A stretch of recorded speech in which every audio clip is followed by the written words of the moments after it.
कि इसको मनुष्य बनाइए तो इसको संस्कार बढ़िया दें, है ना, इसको कोई बीमारी ना होने दें, कहीं कोई प्रॉब्लम ना हो जाए, ये अपना विकास करता जाए, फिर इसको जो बनना हो भगवान तय कर देंगे।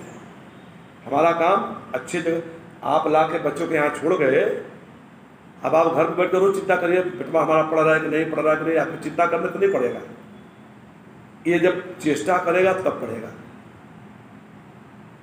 है ना। गीता में भगवान ने क्या कहा, कोई कर्म होने के लिए कितने जरूरत पड़ते हैं, कितने हेतु होते हैं, क्या क्या तुम बताओ।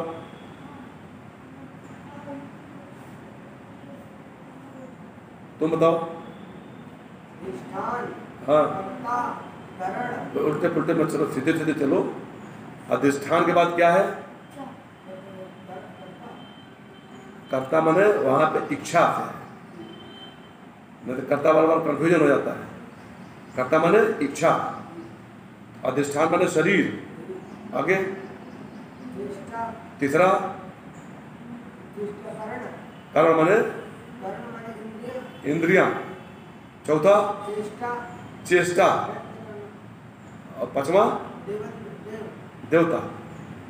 जब तक 5 चीजों का अनुग्रह नहीं होगा प्रमोद जी, तो आदमी मनुष्य कोई कर्म नहीं कर सकता। आपके पास खेत है तो आप चाहते हैं कि उसमें हमारा खूब धान पैदा हो, है, तो क्या करना पड़ेगा, उसको जोतना उतना पड़ेगा कि नहीं, तो बिना शरीर के जोत लेंगे, चाहे ट्रैक्टर से जोती है चाहे हल से जोती है, ट्रैक्टर भी चलाने वाला कोई बैठेगा तभी जोतेगा, तो बिना शरीर के होगा, तो शरीर की जरूरत पड़ती है।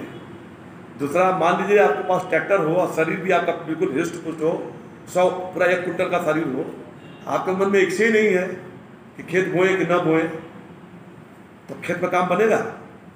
इच्छा होनी जरूरी है। कि तुमको सुनाने के लिए कह रहे हैं, तुम नहीं थे ना, तुमको समझने के पीछे पढ़ा चुके हैं, ये ध्यान से सुनना। तो दूसरा क्या हो गया, इच्छा। अच्छा, मान लिया आपके पास शरीर भी ठीक ठाक है और इच्छा भी है कि खेत चल के जोते, लेकिन अगर आपके पास टांग ना हो, पैर ना हो, हाथ ना हो, तो ट्रैक्टर चला पाएंगे। तो ये हाथ, पैर, नाक, कान, आँख, जिससे आप पेशाब करते हैं, जिससे दिल संगा जाते हैं, इसको बोलते हैं इंद्रिय। ये सब भगवान ने इंद्रियां दिया है, इन इंद्रियों के माध्यम से ही पूरा निर्वाह होता है। अगर इंद्रियां न रहे तो आप खेत जोत पाएंगे। तीसरा हो गया इंद्रिय। अच्छा, मान लीजिए आपके शरीर भी बढ़िया है, अब मन में इच्छा भी है ना, खटिया पर उठे आप, नाश्ता पानी किए, तैसा लेट गए, अब शरीर बढ़िया है, मन में इच्छा भी क्या खेत जोतना है, हाथ पैर भी ठीक ठाक है, लेकिन आप उठ करके अगर जाके वहाँ पे नहीं, वहाँ जाएंगे नहीं, और जाके ट्रैक्टर चाहे हल नहीं चलाएंगे तो जुतेगा। तो प्रयत्न करना, चेष्टा करना, चौथा काम। मान लिया आप वहाँ गए और भड़ भड़ भड़ भड़ पानी पड़ने लगा, तो जोत पाएंगे, बोलिए। और आप गए, अब बहुत कर्रा धूप है, इतना कर्रा धूप है कि बीमारी पड़ जाए आदमी, तो जोत पाएंगे। मान लिया आपने धान लगा दिया, अब भगवान को इतने बड़े बड़े ओला पड़ गया, एक को छठा घर में आएगा, है नहीं आएगा। तो 5वां हो गया देवता। ये 5 अनुग्रह जब तक नहीं होगा तो कोई कर्म नहीं होता। इस कर्म में सब जगह घटित कर लो। मान लो पढ़ना है, तो किस काम के लिए आए हो, पढ़ने, क्यों विवेक, घटाओ इसको, पढ़ाई में 5 घटाओ। हाँ, अगर शरीर नहीं रहेगा तो पढ़ लोगे। अच्छा, अब यहाँ पे मन में इच्छा अगर नहीं है, कितनों गुरु जी कहे मन में इच्छा नहीं है, रितेश तुमको 1 हफ्ता तुम रोज कह रहे हो ना, याद करो, नहीं याद हो पा रहा है। जब तक दृढ़ इच्छा तुम्हारी नहीं होगी तो कैसे होगा, बोलो। तो इच्छा होनी चाहिए, तब तो पढ़ोगे। तीसरा है इंद्रिय। अगर आंख नहीं रहेगी तो कैसे पढ़ोगे, पढ़ लोगे, तो इंद्रिय होनी जरूरी है। चौथा चेष्टा। मान लो तुम्हारा शरीर भी ठीक है, इच्छा भी तुम्हारी पढ़ने की है, आंख भी ठीक है, अगर तुम कमरा में से आके यहाँ बैठोगे नहीं, किताब ले आकर बैठोगे नहीं, तो पढ़ पाओगे। ऐसा वो कर लिए। अब तब तक किसी गुरु जी ने उधर ले आया, कन्हैया इधर आओ, चलो वहाँ झाड़ू लगाओ। तो दैव से संजोग आ गया कि नहीं आ गया? तो पढ़ पाओगे? या पढ़ने बैठे तब तक लाइटें चली गई तो नहीं पढ़ पाओगे। और कोई समस्या आ गई, मानो तो यहाँ हो, पढ़ने जाना है वहाँ, और जैसे निकल के गए नीचे तब घर घर घर घर पानी पड़ने लगा, तो पढ़ पाओगे? तो इसका तो देवता है 5 कृपा जब तक नहीं होती मनुष्य कर्म नहीं कर सकता। ठीक है, तो कोई कर्म करने के लिए इन 5 हेतुओं की जरूरत पड़ती है। अब वह कर्म तो कितने प्रकार का होता है? 3 प्रकार का, सात्विक, राजस, तामस। अब भगवान पहला जो सात्विक कर्म है उसको बता रहे हैं। नियतम, नियतम में 2 चीजें आ गई, नित्य कर्म और नियत कर्म। ठीक है ना? हमने बताया ब्रह्मचारी का नित्य कर्म क्या है, 3, और नियत कर्म क्या है? माता पिता गुरु की आज्ञा पालन करना, माता पिता गुरु की सेवा करना और विद्या अध्ययन करना। ये जो इसका नियत कर्म है, ये नियत कर्म है। फिर गृहस्थ हो जाएगा तो उसका हमने बताया कि नियत कर्म है।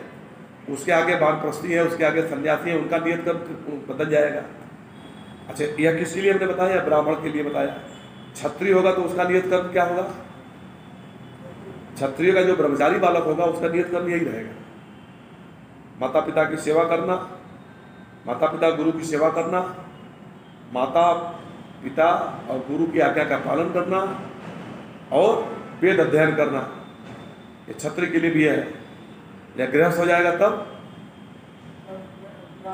तो उसका कर्म बदल जाएगा, नियत कर्म, तो उसको रक्षा करने का दायित्व आ जाएगा।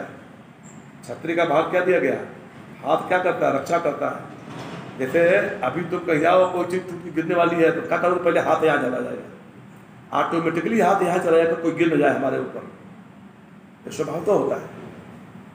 ठीक है, तो इस तरह से मनुष्य का जो नियत कर्म है, जब आप गृहस्थ हैं, जब आप ब्रह्मचारी हैं, वानप्रस्थी हैं, सन्यासी हैं तो बदल जाएगा। ऐसे ही जब आप ब्राह्मण हैं तो अलग, क्षत्रिय हैं तो अलग, वैश्य हैं तो अलग, शूद्र हैं तो नियत कर्म सबका अलग अलग हो जाएगा। ठीक है, तो अपने नियत कर्म को, नित्य कर्म को और नियत कर्म को एक तो पहले जानना चाहिए। अब कह रहे भगवान के नियत कर्म को जो करता है, कर्म है ना, कृतम, जो नियत कर्मम कृतम, जो नियत कर्मों को करता है। ठीक, फिर कहते हैं कि संग रहितम। संग रहितम का अर्थ क्या है?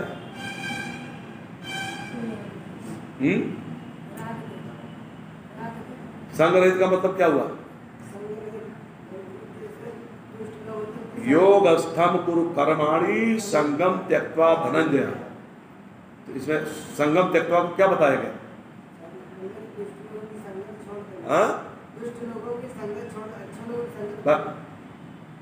कोई ध्यान नहीं रखता है। तुम्हारा पढ़ने में मन लगता नहीं है? तो लगता है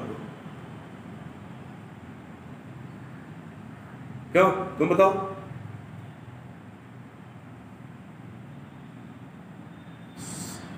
योगस्थम कुरु कर्माणि, भगवान से पहले जुड़ जाओ, योग कर लो। कोई काम करने जाओ तो भगवान को पहले याद कर लो, तो जुड़ गए वहां से।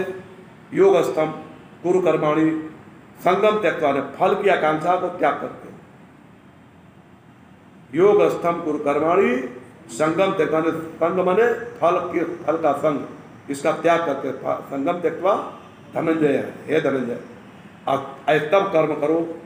और उस कर्म में सिद्धयो असिद्धयो समो भूत्वा, चाहे कर्म का फल अच्छा हो, सिद्ध हो, चाहे असिद्ध हो, बुरा हो, दोनों में समो भूत्वा, सम भाव रह करके, समत्वम योग उच्यते, इसको समत्व योग कहते हैं। तो संग रहित का मतलब त्यागना, कर्मों के फल से रहित होना, अनेक कर्मों के फल की अपेक्षा नहीं करना। पहला क्या बताया भगवान ने? नियतम कर्म कृतम, नियत कर्म को करो। और कैसे? संग रहित, यानी कि फल की आकांक्षा से रहित होकर कर्म करो। प्रमुख बात समझ आ रही है? हमारा काम है पुत्र को पढ़ाना, वो तो पढ़ रहा है, वो पढ़ कर कैसा बनेगा, क्या बनेगा, जैसा वो कर्म करेगा, जैसा भाग्य वैसा बनेगा, उसके बारे में हमको चिंता नहीं करें। वो भगवान की चिंता है, इसकी चिंता है, ठीक ना, हमको चिंता नहीं करनी चाहिए। तो संग रहित का मतलब फल से रहित होकर के, फल की आकांक्षा न करके। और आगे क्या कर रहे हैं, संग रहितम और आगह, राग माने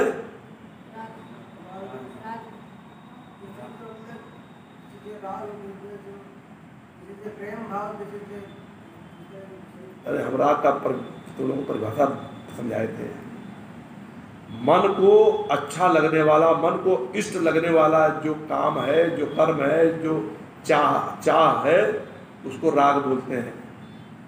अब मन को खिन्न करने वाला, मन के विपरीत भाव वाला जो भी भाव है या जो भी है, उसको द्वेष कहते हैं। यही तो है राग द्वेष है।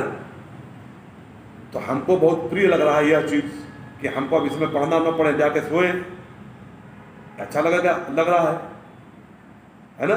लेकिन भगवान क्या करे, अरागत, राग मत करो, अराग पूर्वक कर्म करो, अरागत कर्म कृतम, नियतम कर्म कृतम, फल संग रहितम कर्म कृतम, अराग कर्म कृतम। और फिर आगे अ को द्वेष में भी लगा दो, अद्वेषतः कर्म कृतम। क्या मतलब हो गया, सबको अलग अलग बोलो।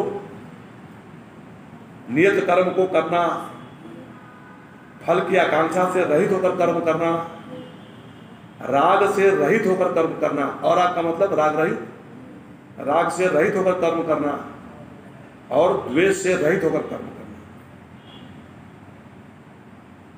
अब आगे कर रहे हैं अफल प्रेप्सुना, और फल की इच्छा से अफल प्रेप्सुना, मन के भीतर भी फल की कोई कामना नहीं है। मन की इप्सुना माने इच्छा, पर माने प्रकृष्ट विशिष्ट रूप यानी गुप्त इच्छा भी न रहे, मुंह से न कहे अलग बात है, अंदर भी इच्छा न रहे।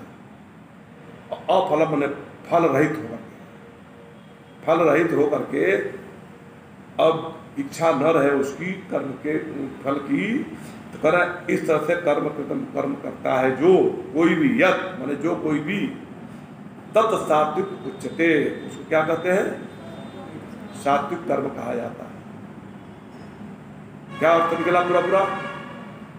देखो, नियत कर्म को संग दोष से रहित कर्म करे, राग और द्वेष से रहित होकर कर्म करे, और फल की इच्छा न रखते हुए कर्म करे, ऐसा जो कर्म है तत् कर्म सात्विकम उच्यते, उस कर्म को सात्विक कहा जाता है।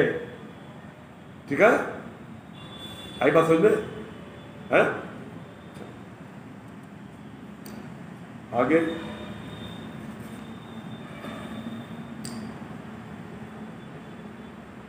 यत्तु कामेप्सुना कर्म, यत्तु कामेप्सुना कर्म, साहंकारेण वा पुनः क्रियते बहुलायासं तद्राजसमुदाहृतम्। कह रहे हैं कि यत्तु यानी जो कर्म काम इप्सुना, काम की भावना से किया जाता है, कामना की भावना से, काम माने कामना, जो कर्म कामना की भावना से किया जाता है, और क्या, स अहंकारेण वा पुनः, और पुनः अहंकार युक्त होकर किया जाता है। इसके पहले भगवान बता चुके हैं ना कि हम तो अलग हैं और इंद्रियां ही गुणों के आधार पर वर्तन कर रही हैं, तो हम तो कुछ कर नहीं रहे हैं। ये भाव रखना चाहिए कि गुण ही गुण में वर्तन कर रहे हैं, हम कुछ नहीं कर रहे हैं। तो पहला वाला जो आया वो सात्विक वाले में आ गया, तो उसको न फल की कामना है, न काम की कामना है, न राग है, न द्वेष है, और नियत कर्म है, चुपचाप अपना नियत कर्म करता है, तो उसके में कोई कामना भी नहीं है। ठीक है ना, तो सात्विक में आ गया। यहाँ पे